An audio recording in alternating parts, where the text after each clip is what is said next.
हम स्टार्ट कर रहे हैं नया टॉपिक प्रोकारियोटिक सेल। अब जो हमारा प्रोकारियोटिक सेल है वो क्या होता है, उसकी जो बेसिक डेफिनेशन थी वो हम प्रीवियस क्लास में कवर कर चुके हैं ना, उसको एक बार रिवाइज कर लेते हैं। प्रोकारियोटिक सेल्स क्या होते हैं? प्रोकारियोटिक सेल्स वो सेल्स होते हैं हमारे नहीं होते, मतलब ऑर्गेनिजम्स के वो सेल्स होते हैं जिनमें क्या होता है, जिनका जो न्यूक्लियस होता है ना वो वेल डिफाइंड नहीं होता है। उनके जो न्यूक्लियस होता है उसके न्यूक्लियस के चारों तरफ कोई भी बाउंड्री नहीं होती, कोई मेम्ब्रेन नहीं होती है ना। हमारा जो यूकारियोटिक सेल होता है वो कैसा दिखता है? ओ सॉरी, ये क्या हुआ? ये हमारा सेल है और इस सेल के अंदर जो न्यूक्लियर मटीरियल है वो ऐसे ऐसे क्या है, फैला हुआ है। जनरली क्या होता है, हम सेल बनाते हैं और सेल के अंदर न्यूक्लियस इस तरह से हम बना देते हैं। अब ये जो न्यूक्लियस हमने बनाया इसके चारों तरफ बाउंड्री बनाई है ना, ये प्रोकारियोटिक सेल नहीं होता, ये होता है यूकारियोटिक सेल। प्रोकारियोटिक सेल हमारा ये वाला है जिसमें क्या है, जो न्यूक्लियस का अंदर का जो सामान है, न्यूक्लियर मटेरियल जिसको हम बोलते हैं ना, इस न्यूक्लियस के अंदर का जो सामान है वो ऐसे ऐसे बस बिखरा पड़ा है, उसके चारों तरफ कोई बाउंड्री नहीं है, कोई मेम्ब्रेन नहीं है ना, न्यूक्लियर मेम्ब्रेन नहीं है। और जो जेनेटिक मटेरियल होता है उसमें इस तरह से बस पड़ा हुआ रहता है। इसको हम क्या बोलते हैं? प्रोकारियोटिक सेल बोलते हैं, यानी वो सेल जिनमें जो न्यूक्लियस है वो वेल डिफाइंड नहीं होता। अब ये जो प्रोकारियोटिक सेल है हमारा, इसकी केवल यही एक खूबी नहीं है, इसमें और भी बहुत सारी चीजें वो हमने इसमें कवर करनी है। ठीक है, आज के टॉपिक में हम आज कवर करेंगे। अच्छा, अब देखते हैं जरा क्या है हमारा जो प्रोकारियोटिक सेल होता है। सबसे पहले तो उसके एग्जांपल्स क्या हैं, ठीक है, हम ध्यान में क्या रखें कि कैसा होता है प्रोकारियोटिक सेल्स, कौन होते हैं प्रोकारियोटिक सेल्स वाले ऑर्गेनिजम्स। तो ये है हमारे बैक्टीरिया। ठीक है, जो बैक्टीरिया होता है हमारा वो होता है प्रोकारियोटिक सेल। ये रहा उसका picture, bacteria, this is our bacteria. Then we have blue green algae, है ना, साइंटिफिक लैंग्वेज में ब्लू ग्रीन एल्गी का नाम क्या है? साइनो बैक्टीरिया जिसको हम बोलते हैं ना। ये दिख रहे हैं, ये मोती मोती जैसे, ये मोती मोती जैसे ये दिख रहे हैं, these are what? Blue green algae. ठीक है, साइनो बैक्टीरिया जिसको हम साइंटिफिकली बोलते हैं। देन वी हैव माइकोप्लाज्मा, ये रहा माइकोप्लाज्मा। ठीक है, गोल गोल दिख रहे हैं कितने प्यारे प्यारे से, दीज आर माइकोप्लाज्मा। एक और चीज है PPLO, pleuro pneumonia like organism. ये भी माइकोप्लाज्मा की तरह से गोल गोल ही होते हैं। ठीक है, देन जो हमारे प्रोकारियोटिक सेल्स होते हैं वो और क्या होते हैं उनमें, ये तो क्या होगी इसके एग्जांपल्स होते हैं, उनकी खूबियां देखें जरा हम, है ना। क्या होते हैं ये लोग जो होते हैं they are generally small sized. Eukaryotic cell से छोटे होते हैं ये लोग। ठीक है, यूकारियोटिक सेल से बल्कि बहुत छोटे होते हैं ये लोग। Then we have multiply more rapidly than eukaryotic cells. जो प्रोकारियोटिक सेल्स होते हैं ना, जो हमारी बॉडी के सेल्स हैं, वो इतनी जल्दी मल्टीप्लाई नहीं होती, लेकिन ये जो यूकारियोटिक सेल्स हैं ना वो ऐसे ऐसे ऐसे जल्दी जल्दी वो हो जाते हैं मल्टीप्लाई। बैक्टीरिया हम बोलते हैं बहुत जल्दी फैलते हैं, है ना। बैक्टीरिया छींको किसी के सामने, अच्छी करो तो दूसरे इंसान को भी खांसी जुकाम लग जाती है ना। क्या हुआ, ये क्या हुआ? ये जो बैक्टीरियाज वगैरह है वो इतनी जल्दी फैल जाते, इतनी जल्दी फैलते तो है, मल्टीप्लाई और इतनी जल्दी हो जाते हैं। ठीक है, मल्टीप्लाई बोला वैसे यहाँ पे, तो मल्टीप्लाई बहुत जल्दी जल्दी रिप्रोड्यूस करते हैं वो सेकंड्स में। ठीक है, then vary in shapes and sizes, अलग अलग साइज और शेप के ये लोग होते हैं प्रोकारियोटिक सेल्स। अब हम जब बोल रहे हैं कि बैक्टीरिया हमारा प्रोकारियोटिक सेल है, अब केवल बैक्टीरिया में ही देखो कितने सारे शेप्स है। ठीक है, देखिए जरा क्या क्या है। रॉड लाइक, एक हमारा ऐसे रॉड के जैसे बैक्टीरिया होता है, बैसिलस। ठीक है, इसको हम बोलते हैं। देन वी हैव स्फेरिकल, ऐसे गोल बॉल के जैसा गोल स्फेरिकल होता है, इट इज कोकस।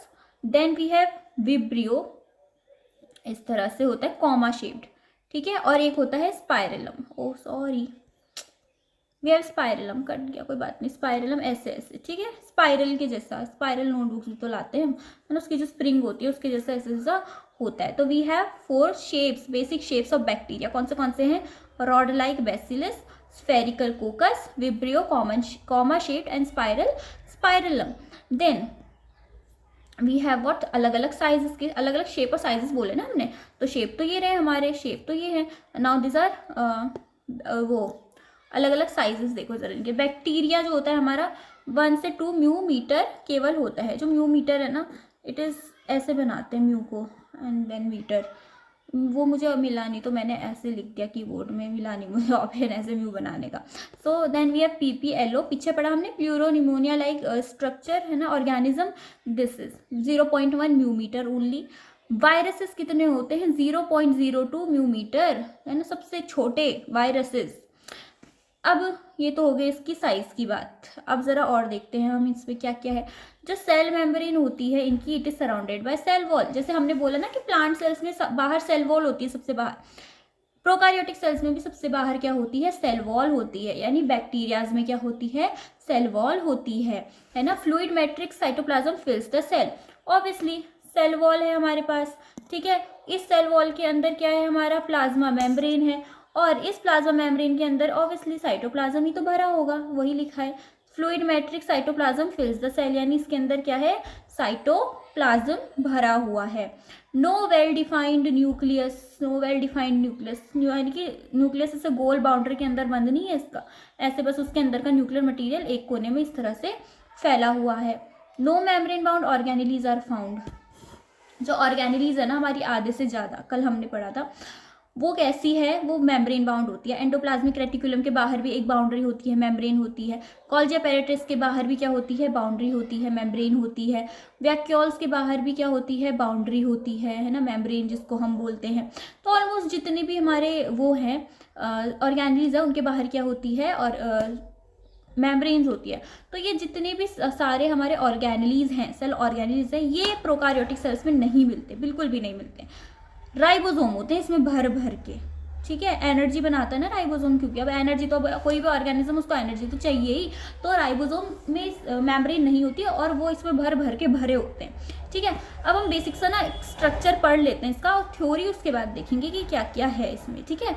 अब देखो हमारा जो सेल है, अभी हमने पढ़ा कि जो प्रोकार्योटिक जो हमारा सेल है, उसके जो सबसे आउटर मोस्ट लेयर होती है वो कौन सी होती है, वो होती है सेल वॉल, है ना। दिस इज हम बना देते हैं, चलो ये क्या है, हमारी सेल वॉल बनाई हमने, ठीक है। क्या बनाई हमने, ये सेल वॉल बनाई।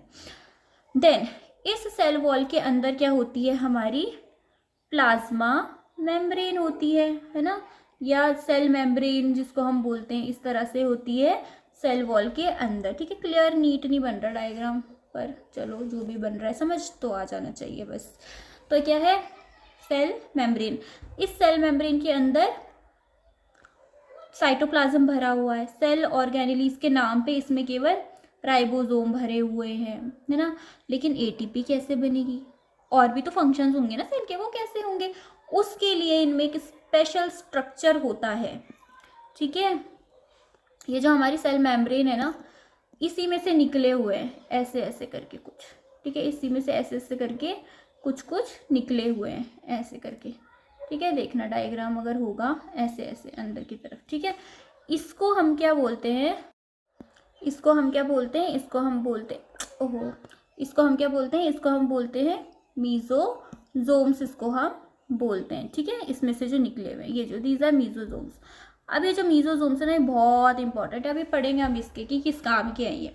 इसमें हमने न्यूक्लियस बोला, वो वेल डिफाइंड नहीं है ना, इस मेम्ब्रेन के अंदर नहीं घिरा है इसका न्यूक्लियस। इसका न्यूक्लियस कैसे, न्यूक्लियर मटेरियल क्या है, एक कोने में इस तरह से है, बस ऐसे पड़ा हुआ है न्यूक्लियर मटेरियल। और इस न्यूक्लियर मटेरियल के अंदर क्या है, इसका जो डीएनए है वो ऐसे करके पड़ा हुआ है। अब प्रोकार्योटिक सेल की एक बहुत अच्छी खासियत है कि इसमें जो हमारा क्रोमोसोम है, न्यूक्लियस के अंदर तो है, सब में होता है न्यूक्लियस के अंदर क्रोमोसोम, ये जो हमने बनाया है ना, क्रोमोसोम सब में न्यूक्लियस के अंदर होता है। लेकिन जो प्रोकार्योटिक सेल्स है ना, इनमें कुछ एक्स्ट्रा क्रोमोसोम्स होते हैं, सर्कुलर, ठीक है, ऐसे सर्कुलर डीएनए होता है इसका, ऐसे जो क्या होता है, साइटोप्लाज्म में बिखरा होता है, ठीक है। और इसको हम क्या बोलते हैं, इसको हम बोलते हैं प्लाज्मिड्स। अब ये देखो, ये प्लाज्मिड्स जो है ना, इनका भी काम क्या है, इनका भी काम है जो कैरेक्टर फिनोटाइप्स वगैरह डिसाइड करना। हम बोल रहे हैं ना कि हमारे अरे बाल ऐसे हैं, बाल काले हैं, हमारी आंखें मम्मी पे गई है, हमारा माथा दादी पे गया है, हमारी हाइट पापा पे गई, ये सारा कौन डिसाइड करता है, ये सारा करता है ये डीएनए, है ना, जो न्यूक्लियस के अंदर भरा पड़ा है ना ये। लेकिन ये जो हमारा प्लाज्मिड है ना, ये भी क्या करता है, हेल्प करता है डिसाइड करने में कि दीज प्लाज्मिड्स, ये भी हेल्प करते हैं डिसाइड करने में कि फिनोटाइप्स कैसे होंगे ना, क्या क्या कैरेक्टरिस्टिक्स आएंगे बेबीज़ में, ठीक है। इसके अलावा हम जो बायोटेक्नोलॉजी पढ़ते हैं, अभी आगे आएगा एक चैप्टर बायोटेक्नोलॉजी 12th में शायद वो, तो क्या होता है ना, हम एक ऑर्गेनिज्म का डीएनए दूसरे ऑर्गेनिज्म में मिला देते हैं, उसको करने के लिए भी ना ये जो है ना हमारे ये काम आते हैं, ठीक है, बायोटेक्नोलॉजी में बहुत काम आते हैं। अच्छा, अब ये तो हो गया मोटा मोटा स्ट्रक्चर, अब ज़रा इसको अच्छे से हम पढ़ते हैं, ठीक है, क्या क्या है इनके अच्छे अच्छे। First we have genetic material is naked not enveloped by cell membrane, ठीक है, genetic material is naked not enveloped by nuclear membrane. तो जो हम ऑब्वियसली हम उतनी देर से वही तो बोल रहे हैं, हमारा जो सेल है, सेल के अंदर जो न्यूक्लियस है वो उसके चारों तरफ बाउंड्री नहीं होती है, बस ऐसे ऐसे एक कोने में हमारा न्यूक्लियस बिखरा पड़ा रहता है। Many bacteria have small circular DNA outside the genomic DNA, यानी कि जो बैक्टीरियाज वगैरह होते हैं हमारे प्रोकार्योटिक सेल्स होते हैं, इस डीएनए के अलावा भी ये जो हमारा बीच में डीएनए है, इसके अलावा भी क्या है, गोल गोल से साइड में हमारे प्लाज्मिड डीएनए है, ठीक है, these are what plasmid DNA, circular DNA इसके अलावा, है ना, this okay. Plasmid DNA confers unique phenotypic characters to bacteria, example resistance to antibiotics. जो प्लाज्मिड डीएनए होता है, जो साइटोप्लाज्म में डीएनए है गोल गोल, वो उसका काम क्या है, उसका काम है फिनोटाइप्स देना। फिनोटाइप्स का होता है physical characters, is called phenotypes, है ना, जैसे आंखों का कलर, बालों का कलर। अब सॉरी, बैक्टीरिया के तो आंख और कान बाल होते ही नहीं है, तो और क्या देता है, देखो example is resistance to antibiotics. हम क्या करते हैं, बैक्टीरिया घुस गया, अरे बीमारी हो गई हमको, खांसी हो गई, जुकाम है, हम एंटीबायोटिक्स खाते हैं, है ना, जिससे क्या होता है लोग मर जाते हैं। तो ये जो हमारा प्लाज्मिड होता है ना, ये बड़ा तेज़ होता है। ये जब वो हो रहा है, अपनी जो आने वाली पीढ़ियाँ हैं उनमें क्या करता है, ये जो हमारे प्लाज्मिड है ना, उनको रेजिस्टेंट बना देता है, किसके, एंटीबायोटिक्स के। अब तुम एंटीबायोटिक्स खा भी रहे हो ना, तो उसका असर नहीं पड़ेगा बैक्टीरिया पे, ठीक है, तो ऐसा बना देता है कौन, उसको, ये प्लाज्मिड डीएनए ऐसी ऐसी कैरेक्टरिस्टिक्स पास ऑन करता है फ्यूचर जनरेशन्स में। अब होता है ऐसा, जैसे हमारे पहले देखे कॉकरोच वो रेखा लगाते थे उसी से मर जाते थे, अब नहीं मरते, अब जेल भी लगाते हैं लोग कॉकरोच मारने के लिए, बट नहीं मरते क्योंकि उन्होंने रेजिस्टेंस डेवलप कर दिया है उसके चीज़ के लिए, है ना।